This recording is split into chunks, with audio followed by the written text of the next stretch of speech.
Welcome to the Wtf Show podcast from Bangkok, Thailand, presented by Vimol Kogar. Tune in to get your dose of weekly verbal Red Bull. One and all, welcome to the WTF Show today. I am your host, Vimol Kogar, and I have a wonderful, beautiful guest today known as Sakhi Agarwal. Welcome to the show, Miss Agarwal. Hi, Vimol. Thank you for inviting me to the show. It's a pleasure to be here. Tell me a little bit about where you grew up and sort of where you were educated. Where did you go to school? What did you study? So I was born in India, in Mumbai, and I grew up here in Thailand. I moved here when I was really young with my family. I went to Bangkok Thailand. And after high school, I went to London to Regent's University to study Mandarin and business. And I also did an exchange in China for a year. So I was living there for a year studying Mandarin full-time. And also during my part-time, I was teaching English and art to really young kids. And then after that, I went back to London to finish my degree. And I applied for my master's degree, but unfortunately, I didn't get into the schools I wanted to go to.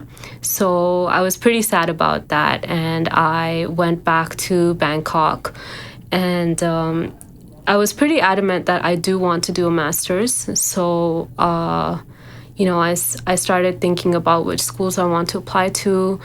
Maybe I would like to go to the US instead of the UK, and while I was figuring that out, I also, looked into internships that I could apply to. So I did a few internships, and I finally got into, my master's program that I wanted to go to. And I went to London to study information systems and digital innovation at the London School of Economics. Was that a competitive environment at university, at the LSE? Difficult to maybe manage your academics and to shine there? Was that challenging for you? To be honest, I had a really wonderful time at the LSE.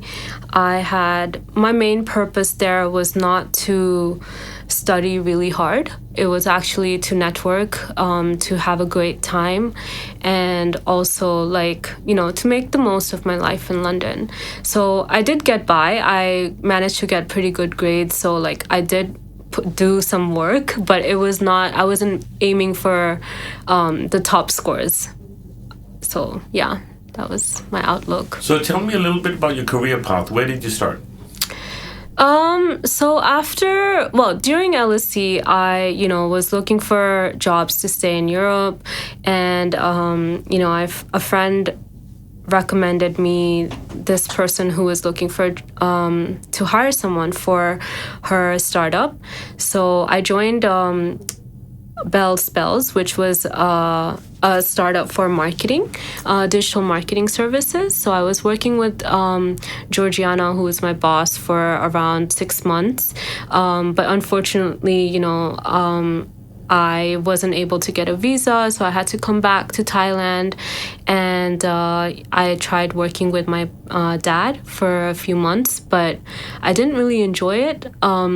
So I decided to look for jobs. And you ended up in a place called Amadeus. Yes. So what do they do? So Amadeus is a travel technology company. They provide, software and technology solutions for all of the travel industry. So, for example, airports, hotels, rails, airlines, travel agencies. So all of the travel industry. And was that job challenging? Did you enjoy it? Where did you see yourself at the end of that road? So Amadeus was great. I had a really, really good time there. The job actually was not stressful. It was a very, I think Amadeus is a great company if you're looking for a very work-life balance kind of environment. So I think for that, it's a great company. I think it was good to start off with because like it's a very good environment. All the colleagues were super helpful. I learned a lot over there, and I always wanted to be in something related to tech, so it was what I wanted. And now you've tendered your resignation, Sakhi. Yes. And what's your future path? Because this is we're living in a challenging time. And you must have thought about it before you left Amadeus about what you want to do in the future. Yeah, so I was in Amadeus for a total of just over 2 years. And, I decided that, it's time to move on. And that was it was a very, very tough decision. It took me a couple of months to really understand if I want to stay or if I want to move on. I felt very valued in the company. So, it was like giving up something like that's out of my comfort zone. So yeah, I decided to take the leap. And what are your plans, may I ask? Yeah, so I'm starting my own small business. It's not really a startup, it's a small business where you can go online on our website. It's called Joybox, and you can buy preset gift boxes. So there are gift boxes that have products from small businesses, vendors, and handicrafts people from all around Thailand. And we plan to ship worldwide. So we haven't actually launched yet. We'll be launching in a couple of months. And I'm very, very excited to work on this project. So what's the impetus? What's the inspiration behind the company? Yeah, it's pretty interesting, actually. During COVID, a friend of mine, she wasn't doing so well, and I really wanted to buy her a present that would cheer her up. But at the same time, all the malls were closed, and I couldn't really see her in person because we were all, working from home, staying at home. And and the e-commerce landscape here, yes, we have like Lazada and Shopee, but outside of those, I think like if you go onto Central's website or Emporium's website, you can't really like shop very seamlessly. So I'm like, okay, well, I wish there was a solution where I can buy some gift-related products for people. And I think there are some companies in America that do something similar to what we're doing. And I was like, why don't I start that in Thailand? And the other thing is that some of these companies don't ship worldwide. So I really want to make it accessible for everyone to try Thai products. The other thing is, like, when we think of Thai products, it's not that exciting to a lot of people. When we think of Korean beauty, for example, everyone thinks of it as, really high quality. Or if we think of Japanese products, we think of really high quality. When we give gifts, it's like, oh, it has to be something that is branded by the country. So I want to build a brand for Thai products as well as being, beautiful and having a story behind it, which is what Joybox is all about.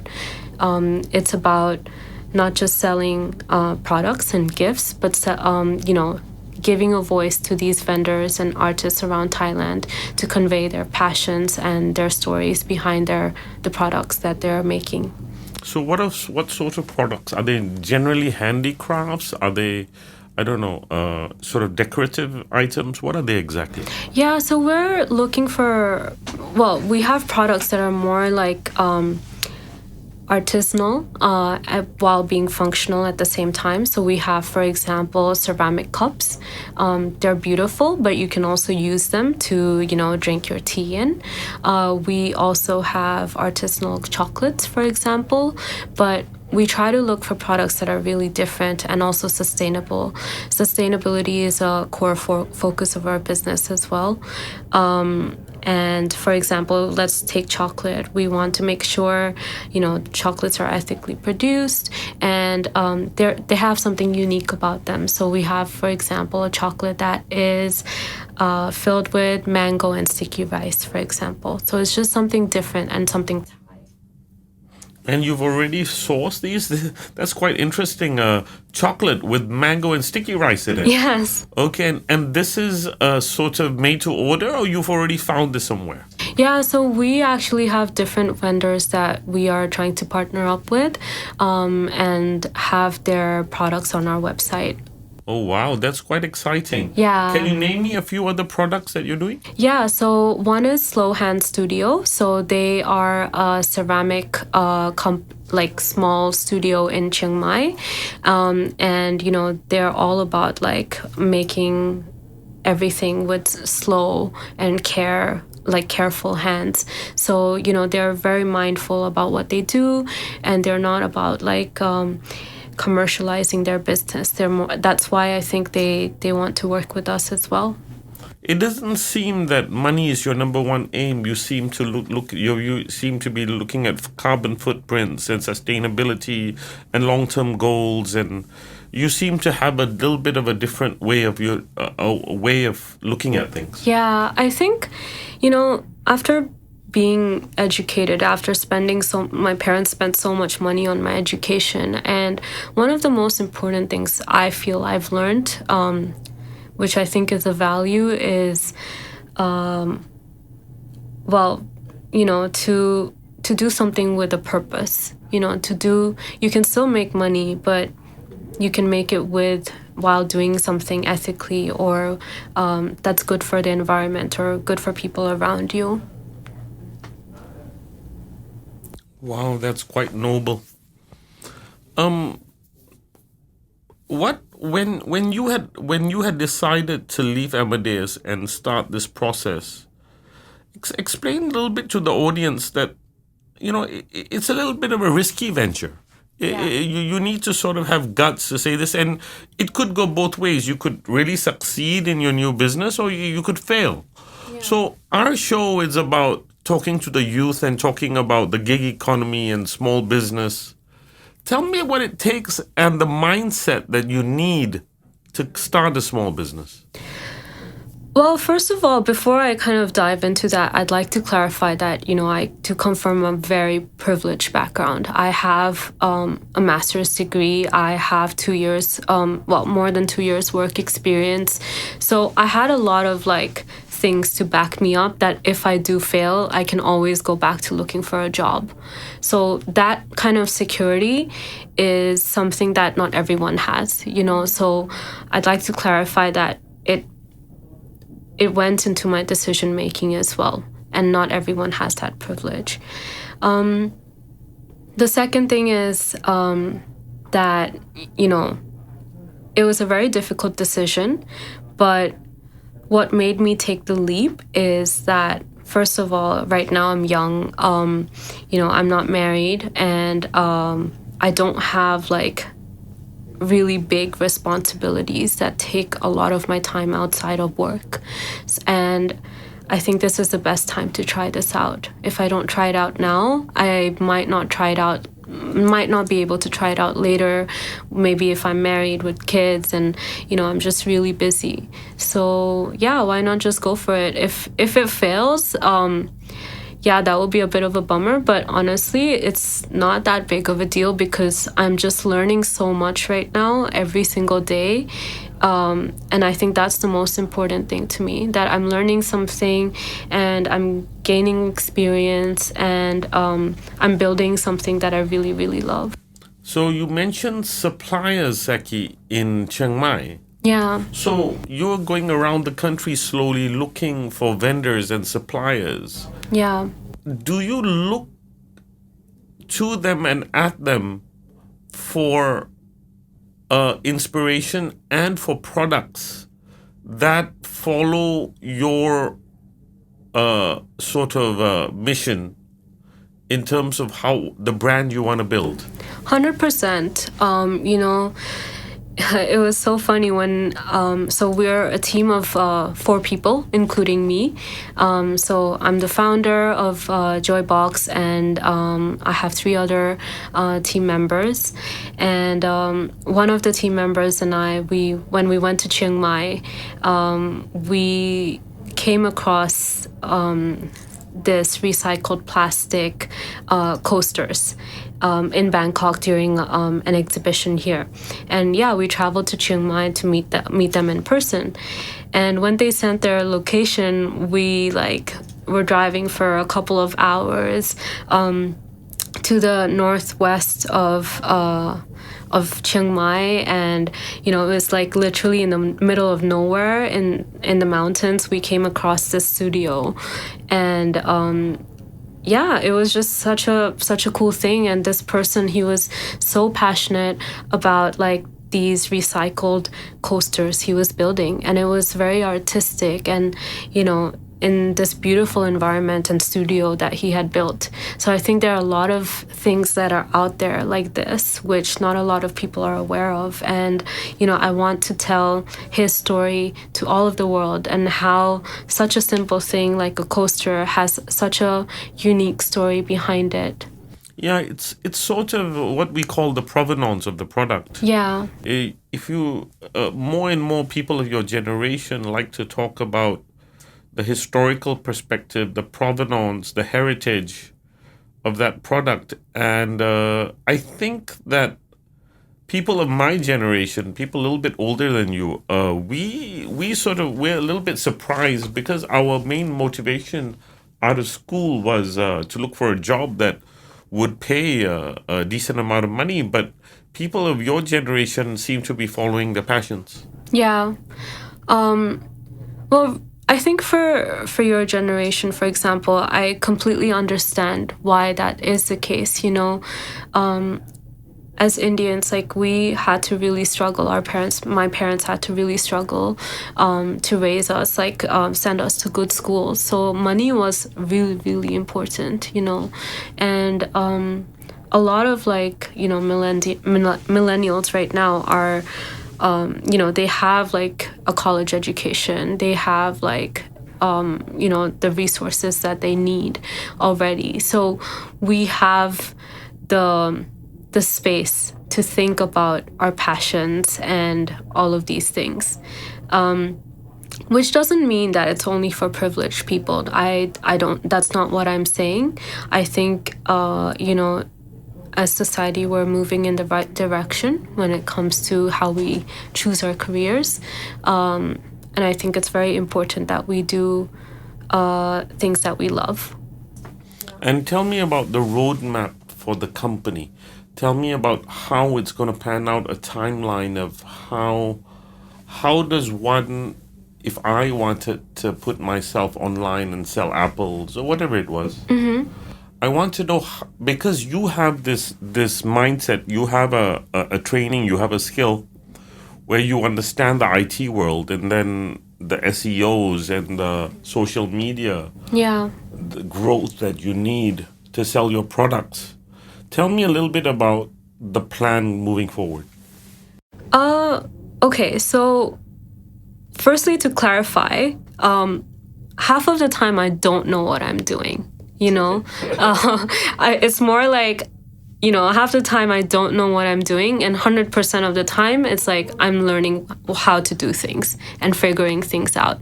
And I think that's the best part of starting a business from scratch and when you're young.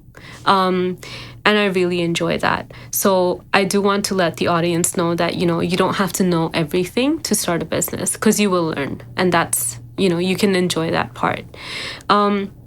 The other thing I want to clarify is starting an e-commerce business, if you're, let's say, selling apples, it's not as tough as it sounds. In terms of building a website, we think, you need to know how to code or hire a developer. You don't actually have to. I don't know how to code, for example. And, to start a website, you can just go on, there are so many platforms out there like Shopify or WooCommerce. And, there are so many tutorials out there as well on YouTube. So you can learn how to build it. And honestly, you can build a website in a week yourself from scratch. If you know how to use a computer and use the internet, you can pretty much build a website that sells apples in Thailand or all over the world. Yeah. I'm going to ask you for two favors, Sakhi. I'm going to ask you to please recommend somebody for the WTF show, for a future show as our guest. And you also have the privilege to nominate and vote for Youth of the Year 2021 in our year-end WTF award show. Now, before we go, I would like to keep a blank sheet for you and sort of ask you a little bit about the future. Mm-hmm. I want to ask you about the future of you as an Indian in Thailand. Yeah. I want to ask you about the future of... I've sort of understood about the future of your business, but sort of you as an individual and how you think you can grow. Yeah. You know, growth is not always only about your business, but about your community service, about your service to your family, about your service to your faith, you know. So I wanted to ask you a little bit about growth in the future. And before we go, I'd like to thank you for joining the WTF show today. It was a pleasure to have you. And we hope to see you again soon. Well, it was a pleasure to be here with you. It was so nice talking to you, and I think it's wonderful what you're doing. And I'm excited to see the next guests that come on the show as well. I'll definitely share this with my friends and family. And I think in terms of personal growth, for me, what is most important is mental health. And I think we have to be comfortable talking about things like, anxiety, depression, or even like just if you're completely mentally healthy, I think, just being aware of like taking care of your mental health, that, this is a topic that, that should be discussed. I think that is really important. Is it not taboo to discuss it within our community, or? I think it is maybe between like amongst our parents, but I think amongst like my Indian friends and younger community, I think it's completely normal to talk about these things. At least I try to make the effort to talk about these things, so I think that's very important. And I think the reason why it's linked to personal growth is because if you can take care of your mind, you can literally do anything you want in life. That's what I really believe in. Thank you, Sakhi Agarwal at the WTF show. We are always privileged to have the best guests in the world. Thank you so much for joining us this week. My sound engineer Rajan Khanijau and myself, Vimol Kogar, host at the WTF show, say thank you to Sakhi Agarwal and hope to see you next week. Thank you. Bye. That's it from the WTF show. Vimol and the team from WTF show would like to thank all our sponsors. Tune in next week for another great gig with people making a difference to your future. For advertising spots, go to the WTF Show IG page and get more info or contact Vimol at 6681 616 5987.